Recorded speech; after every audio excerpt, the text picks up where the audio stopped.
नमस्ते प्रेक्षकांनो, राशीच्या माध्यमातून अत्यंत आवडता विषय आई हा मी घेऊन येते आणि वाट पाहणारं दार अशी एक संकलित कविता माझ्या आवडत्या ठोले मॅडम यांनी मला पाठवलेली आहे. ऐकूयात तर मग.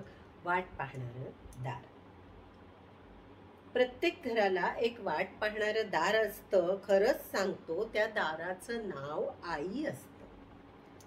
उबदार विसावानं ते एकमेव स्थान असतं. प्रत्येक घराला एक वाट पाहणारं दार असतं.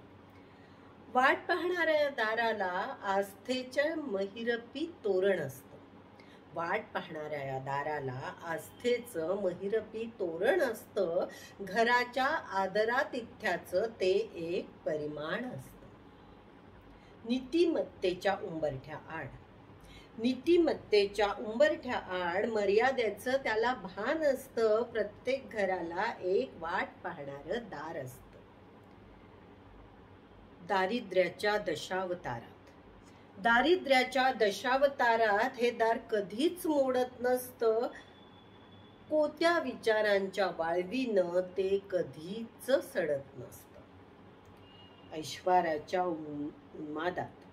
ऐश्वर्याच्या उन्मादात ते कधी फुगत नसतं. प्रत्येक घराला एक वाट पाहणारं दार असतं. सुना नातवंडांच्या आगमनाला ते तुकडा पाणी घेऊन सज्ज असतं.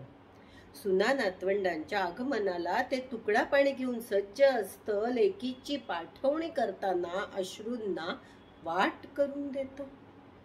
व्यसनात अडखळणाऱ्या पावलांना ते जरबेनी ताळ्यावर आणतं.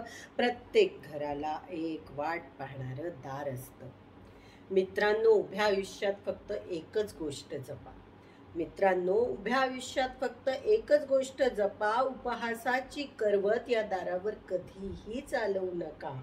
मानापानाचे छिन्नी हातोडे या दारावर कधीही मारू नका. स्वार्थी अपेक्षांचे खिळे या दारावर कधी ठोकू नका. घराचं रक्षण करणाऱ्या या दाराला कधीच मोडकळीस आणू नका. घराचं रक्षण करणाऱ्या या दाराला कधीच मोडकळीस आणू नका. नमस्ते राशी.